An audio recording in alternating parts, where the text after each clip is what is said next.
Welcome students. तो हमारे लिए जो बीटा स्पेक्ट्रम है वो कंप्लीट हो गया था हमारा। इसके बाद हम देख रहे थे बीटा कणों के लिए शुद्ध गतिकी। तो बीटा कणों के लिए शुद्ध गतिकी का मतलब क्या है कि कोई भी रिएक्शन कब घटित होगी, बीटा पॉजिटिव क्षय कब होगा, बीटा नेगेटिव क्षय, बीटा पॉजिटिव कब हो रहा है, बीटा नेगेटिव कब हो रहा है और इलेक्ट्रॉन कैप्चर कब होगा। उनके लिए हमें एक कंडीशन निकालनी है कि वो जब कंडीशन सेटिस्फाई होगी उसी स्थिति में जाकर बीटा पॉजिटिव होगा या बीटा नेगेटिव होगा या फिर इलेक्ट्रॉन कैप्चर होगा।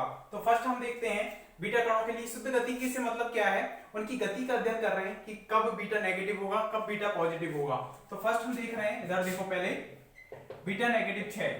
तो इसके लिए मैं रिएक्शन समझा चुका हूं, किस तरह से लिख रहे थे। मैं डायरेक्ट लिख रहा हूं कि एक्स जेड ए एन, इस तरह से कोई भी परमाणु है या तत्व है वो किसका क्षय कर रहा है, -1 E0 का क्षय कर रहा है और बाई तत्व चेंज कर रहा है। तो Z-1 A और N+1 इस तरह से होगा। तो यहाँ पर किसका क्षय कर रहा है, इलेक्ट्रॉन का। तो इलेक्ट्रॉन का क्षय कर रहा है तो एंटी न्यूट्रिनो और साथ के साथ क्या निकल रहा है, एनर्जी निकल रही है। ये इस रिएक्शन को हम इस तरह से लिख सकते हैं कि एक प्रोटॉन किसमें चेंज हो रहा है, न्यूट्रॉन में। न्यूट्रॉन में चेंज हो रहा है, साथ में -1 E0 निकल रहा है, साथ में न्यू बार और प्लस में Q इस तरह से निकल रहा है। ठीक है, अब हमने मान लिया कि mx x परमाणु का द्रव्यमान है, परमाणु का x तत्व या परमाणु का द्रव्यमान है। m बाई परमाणु का द्रव्यमान है।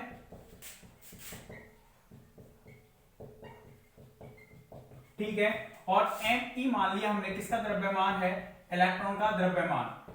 न्यूट्रिनो का तो द्रव्यमान होगा वो 0 होगा, क्योंकि आवेश संरक्षण का नियम और द्रव्यमान संरक्षण का नियम तो यहां तक भी हो रहा था पहले। इसमें जब इस कण की खोज की गई थी तो किस आधार पर की गई थी, क्योंकि रेखीय संवेग संरक्षण का नियम, कोणीय संवेग संरक्षण का नियम और एनर्जी इनके संरक्षण के नियम की अनुपालना नहीं हो पा रही थी। तो उस आधार पर हमने ये रिएक्शन लिख दी थी। अब इसके लिए हमें लिखना है द्रव्यमान ऊर्जा संरक्षण का नियम, द्रव्यमान ऊर्जा संरक्षण के नियम से ये बीटा पॉजिटिव और बीटा नेगेटिव क्षय जो होते हैं वो कहां से होते हैं, नाभिक से, ना कि परमाणु से। ये ध्यान रखना, परमाणु से नहीं होते, नाभिक से होते हैं। तो द्रव्यमान ऊर्जा संरक्षण, द्रव्यमान ऊर्जा संरक्षण क्या होती है, द्रव्यमान ऊर्जा समीकरण क्या होती है, mc² = mc²। इलेक्ट्रॉन के लिए लिखें तो me × c², ये हो जाएगी। तो दोनों तरफ ऊर्जा संरक्षण का नियम हमें लगाना है, द्रव्यमान ऊर्जा संरक्षण का नियम। तो देखो इस तत्व का द्रव्यमान कितना है, mx परमाणु का। इसमें से हम इलेक्ट्रॉन के द्रव्यमान को घटा रहे हैं, केवल हमें नाभिक से मतलब है, Z × Me, क्योंकि कितने इलेक्ट्रॉन होंगे इसमें, Z × Me, जितने प्रोटॉन होंगे उतने ही इलेक्ट्रॉन होंगे, × c² mc² = इसका बाई का हम लिखते हैं तो m/, और कितने इसमें इलेक्ट्रॉन होंगे उनको घटा देंगे, Z-1 ही इलेक्ट्रॉन होंगे। तो Z-1 Me × c² और प्लस में कितने इलेक्ट्रॉन है इसमें, इस इलेक्ट्रॉन का द्रव्यमान संरक्षण का नियम Me × c², ये हो जाएगा -1 E0 से मतलब क्या है कि प्लस में हो जाएगा Me × c²।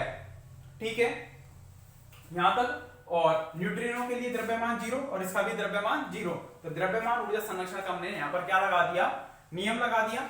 अब यहां से हम देखते हैं mx × c², यहां से आएगा Z Me × c², यहां से कितना बनेगा, -ZMe × c² और -Z और माइनस प्लस में, तो mx × c², यहां पर m/, ठीक है, और ZMe से ZMe कैंसिल आउट हो जाएगा और +1Me और +1Me, तो यानी कि कितना बन जाएगा ये 2Me, और c² सभी में से क्या हो गया, कैंसिल आउट हो गया। या पहले लिख लेते हैं c² यहां पर तो mx = m/, प्लस में कितना आ जाएगा 2Me, ये हो जाएगा। तो यहां के लिए अब देखो इससे ये बन रहा है और साथ में इलेक्ट्रॉन का क्षय हो रहा है, तो ये इसको क्यों बना रहा होगा, क्योंकि यहां से इसकी तुलना में ये वाला तत्व क्या होगा, अधिक स्थायी होगा, तभी तो इससे ये बन रहा है। अरे भाई इससे x से y बना, क्यों बना, क्योंकि ये अस्थायी है, ये स्थायित्व में प्राप्त होने की कोशिश कर रहा है, स्थायित्व को प्राप्त करने की कोशिश कर रहा है। तो इसमें जब चेंज हो रहा होगा तो यहाँ पर कहीं ना कहीं द्रव्यमान क्षति हुई होगी और उसके संगत कहीं ना कहीं ऊर्जा निकली होगी 100%, क्योंकि द्रव्यमान क्षति के संगत जो ऊर्जा है वो वहां पर क्या होगी, एमिट होगी। मतलब हम ये कह सकते हैं बीटा नेगेटिव 6 के लिए, बीटा नेगेटिव 6 के लिए रुके यहाँ पर द्रव्यमान ऊर्जा संरक्षण के नियम से देख रहे हैं, साइड में प्लस क्यू भी आएगा एनर्जी, क्योंकि इसमें भी द्रव्यमान क्षति के रूप में ऊर्जा, क्योंकि ये भी ऊर्जा का पद है, ये भी ऊर्जा का पद है, ये भी ऊर्जा। एक तरह से ऊर्जा संरक्षण का नियम लगाया हमने द्रव्यमान ऊर्जा समीकरण का यूज करते हुए। तो ठीक है, प्लस क्यू आ जाएगा, यहाँ पर भी प्लस क्यू आ जाएगा। तो बीटा 6 के लिए आवश्यक है कि, बीटा नेगेटिव 6 के लिए आवश्यक है कि Q का मान पॉजिटिव हो, Q का मान कैसा हो, पॉजिटिव हो, यानी कि Q हमारे पास कैसा प्राप्त होना चाहिए, ग्रेटर देन 0।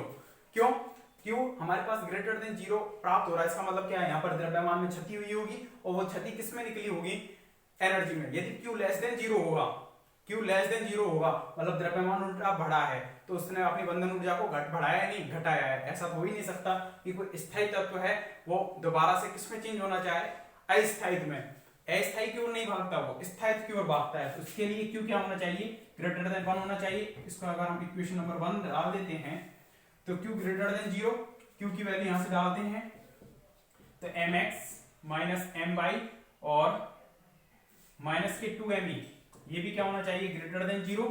यानी कि ये लिख सकते हैं कि mx है minus m by greater than 2me। तो बीटा नेगेटिव 6 के लिए क्या होनी चाहिए आवश्यक शर्त, कि दोनों के द्रव्यमान को यदि हम घटाएं परमाणु का तो वो 2me से कितना आना चाहिए, ग्रेटर देन 0 आना चाहिए। तो बीटा नेगेटिव 6 हेडिंग डालो,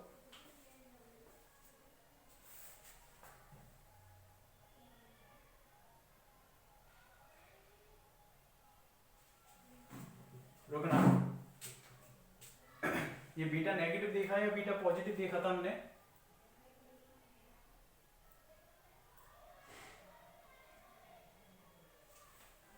ये रिएक्शन ही हमने गलत लिख दी थी यहाँ पर। एक मिनट देखें, इधर थोड़ी मिस्टेक हो गई है। बीटा नेगेटिव 6 जब इससे हमने ये रिएक्शन लिखी है तो यहाँ पर आवेश संरक्षण का नियम Z+1 होना चाहिए था, Z+1 -1, तब Z ही होगा और N+1, ठीक है, इस तरह से होगा। तो यहाँ पर हमने लिख दिया कि एक न्यूट्रॉन कम होगा इस तरह से, ठीक है, पूरा ही चेंज हो गया, पूरा ही चेंज हो गया। ऐसे करो, पूरा चेंज मत करो इसको बीटा पॉजिटिव 6 बना देते हैं। बीटा पॉजिटिव 6 हो गया ये कि x z a n है, ये किसका 6 कर रहा है, बीटा पॉजिटिव 6 कर रहा है, और यहाँ पर z-1 हो गया और ये n+1 हो गया, ठीक है। ये सेम बना रहेगा, +1 बन जाएगा, ये +1 E0, ये न्यूट्रिनो बन जाएगा, ठीक है। ये सेम बना रहेगा, E प्लस का हो जाएगा द्रव्यमान और सब सेम चलेगा, ठीक है। ये बीटा पॉजिटिव 6 हो गया, ठीक है। हमने रिएक्शन थोड़ी मिस्टेक कर दी थी, उसकी वजह से हुआ है ये बीटा पॉजिटिव 6। तो फर्स्ट हेडिंग डालो बीटा पॉजिटिव 6 और उसमें इस रिएक्शंस को लिख लो, आवेश संरक्षण का नियम और द्रव्यमान संरक्षण का नियम, उससे लगाया है हमने। और पॉजिट्रॉन के साथ न्यूट्रिनो निकलेगा और बीटा नेगेटिव के साथ एंटी न्यूट्रिनो।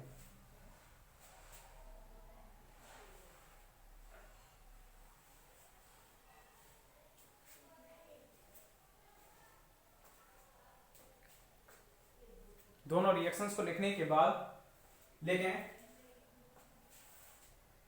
अर्थात जब एक प्रोटॉन न्यूट्रॉन में परिवर्तित होता है तो जब एक प्रोटॉन न्यूट्रॉन में परिवर्तित होता है तो पॉजिट्रॉन का क्षय होता है, तो प्रोटॉन का पॉजिट्रॉन का क्षय होता है,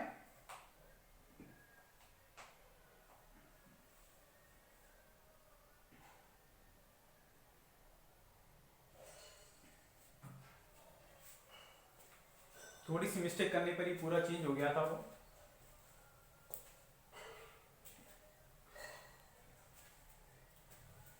इसके बाद लिखना माना, माना करके पूरा लिख दो इसको।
नीचे तक कंप्लीट करो, लिख देना जो कि पॉजिट्रॉन उत्सर्जन के लिए, जो कि पॉजिट्रॉन उत्सर्जन के लिए आवश्यक शर्त है, जो कि पॉजिट्रॉन उत्सर्जन के लिए आवश्यक शर्त है, ठीक है, कि दोनों का द्रव्यमान का जो अंतर है वो ग्रेटर देन होना चाहिए 2me। मतलब एक तरह से ये कह सकते हैं कि mx का जो द्रव्यमान है वो ऑलरेडी क्या होना चाहिए, my से ज्यादा होना चाहिए। और कितना ज्यादा होना चाहिए कि घटाने पर 2me से ज्यादा आए, इतना ज्यादा होना चाहिए, तब क्या कौन सा क्षय होगा, वहां पर पॉजिट्रॉन क्षय होगा, अदरवाइज कौन सा होगा, नहीं तो फिर या तो बीटा नेगेटिव होगा या फिर इलेक्ट्रॉन कैप्चर होगा। तो उसकी स्थिति देखते हैं कैसी आएगी। ये कंप्लीट हो गया आपका। इसके बाद सेकंड पॉइंट डालना बीटा नेगेटिव क्षय। और बीटा नेगेटिव क्षय के लिए अपक्रिया को देखते हैं दोबारा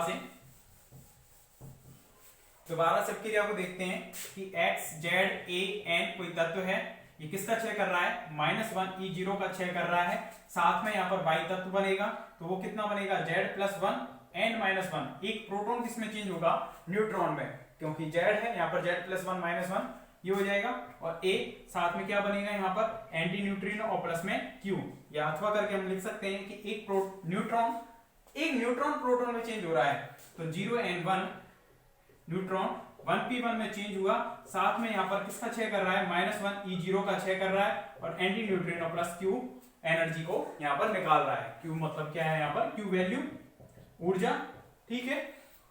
तो यही सेम लेकर चलेंगे यहाँ पर। तो द्रव्यमान ऊर्जा संरक्षण का नियम हम लगाएंगे, तो यहाँ पर mx minus Z M into C square, यहाँ पर इसका द्रव्यमान कितना हो जाएगा, me में m में से घटाएंगे, इसमें कितने प्रोटॉन्स होंगे, z+1, तो z+1 ही इलेक्ट्रॉन है, उनका द्रव्यमान घटा दिया, केवल नाभिक पर बात कर रहे हैं हम। और यहाँ पर कितना हो जाएगा, इसका द्रव्यमान me इंटू सी स्क्वायर, केवल चेंजेस यहाँ पर आएगा, ठीक है, इस वाली स्थिति में चेंज आएगा।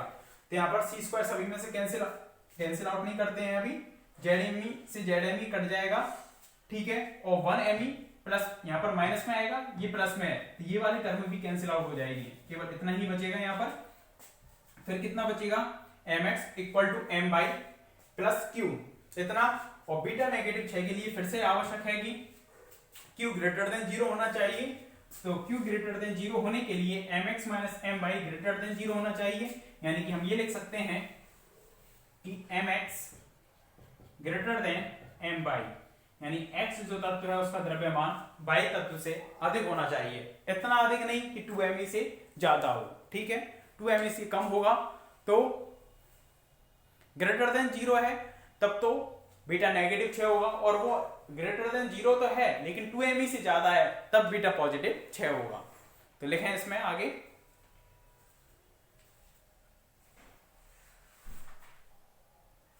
इस रिएक्शन को लिख दो और पूरा कंप्लीट करो इसको।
mx greater than m by, इसके बाद लिखना जो कि बीटा नेगेटिव क्षय के लिए आवश्यक शर्त है, जो कि बीटा नेगेटिव क्षय के लिए आवश्यक शर्त है।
आवश्यक शर्त है।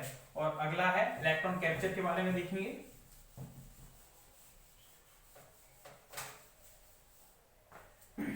थर्ड पॉइंट है इलेक्ट्रॉन कैप्चर, उसके लिए शुद्ध गति की देखेंगे। तो इसमें क्या होगा कि वही तत्व x z a n होगा, वो क्या करेगा, इलेक्ट्रॉन को कैप्चर करेगा। तो यानी कि इलेक्ट्रॉन को कैप्चर कर रहा है, -1 E0 को कैप्चर किया। अब इसमें बाई जो तत्व बनेगा Z-1 बनेगा, A बनेगा और यहाँ पर N+1 बनेगा। तो यहाँ पर साथ में न्यूट्रिनो और प्लस में Q। या इस रिएक्शन को हम इस तरह से लिख सकते हैं कि एक प्रोटॉन न्यूट्रॉन में परिवर्तित हो रहा है। तो एक प्रोटॉन 1p1 किस में चेंज हुआ, 0n1 में चेंज हुआ, न्यूट्रॉन में चेंज हो रहा है, न्यूट्रॉन की संख्या बढ़ रही है। और प्लस में 1p1 है, उसने एक इलेक्ट्रॉन को कैप्चर किया बाहर से और किस में चेंज हो गया, न्यूट्रॉन में। ठीक है, और साथ में न्यूट्रिनो निकालेगा और प्लस में एनर्जी क्यू निकालेगा। इस रिएक्शन को लेते हुए हमें रिएक्शन लिखनी है। तो वही x परमाणु का द्रव्यमान है, बाई परमाणु का द्रव्यमान है, me इलेक्ट्रॉन, यहाँ पर पॉजिट्रॉन का नहीं, अब किसका होगा, इलेक्ट्रॉन का। ठीक है, इलेक्ट्रॉन का द्रव्यमान है, सेकंड वाले में कर लेना उसको बीटा नेगेटिव के लिए। ठीक है, ये सेम चलेगा, mx माइनस zme हो जाएगा यहाँ पर।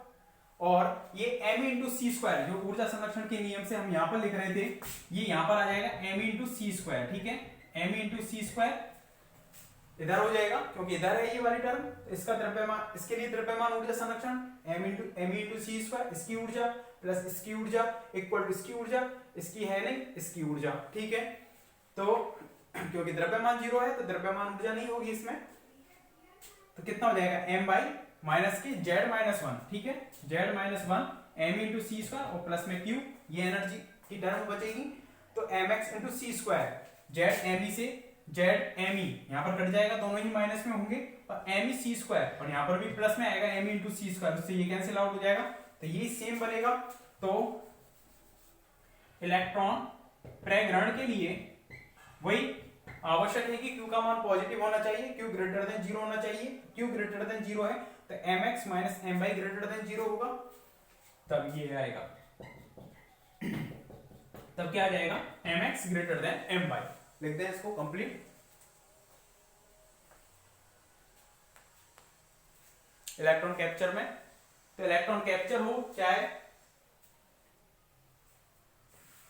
बीटा कौन सा था पहले वाला, इससे बीटा नेगेटिव, दोनों के लिए एक ही कंडीशन आ रही है। बीटा नेगेटिव और इलेक्ट्रॉन कैप्चर के लिए सेम कंडीशन आ रही है।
आगे लाइन लिख देना mx greater than m by के बाद, जो कि इलेक्ट्रॉन कैप्चर के लिए आवश्यक शर्त है। तो दोनों के लिए सेम आ रही है, बस बीटा पॉजिटिव के लिए अलग आ रही थी कि mx minus M by greater than 2me greater than 2me, वो वाली आ रही थी बीटा पॉजिटिव के लिए। ओके, इससे आगे करेंगे गामा 6 के बारे में, क्योंकि अल्फा 6 पूरा हो गया, बीटा पॉजिटिव 6 हो गया, बीटा नेगेटिव हो गया, इलेक्ट्रॉन कैप्चर यानी कि पूरा बीटा 6 कंप्लीट हो गया। इसके बाद हम गामा 6 पर पूरा इसी तरह से डिस्कशन करेंगे, क्योंकि यहाँ पर हम किसके बारे में बात कर रहे हैं, पूरी रेडियो एक्टिविटी, क्योंकि हमारे चैप्टर का नाम था रेडियो एक्टिविटी। तो रेडियो एक्टिविटी में 3 ही चीज है, अल्फा, बीटा और गामा। तो नेक्स्ट बात करेंगे गामा 6 के बारे में। Okay, thank you.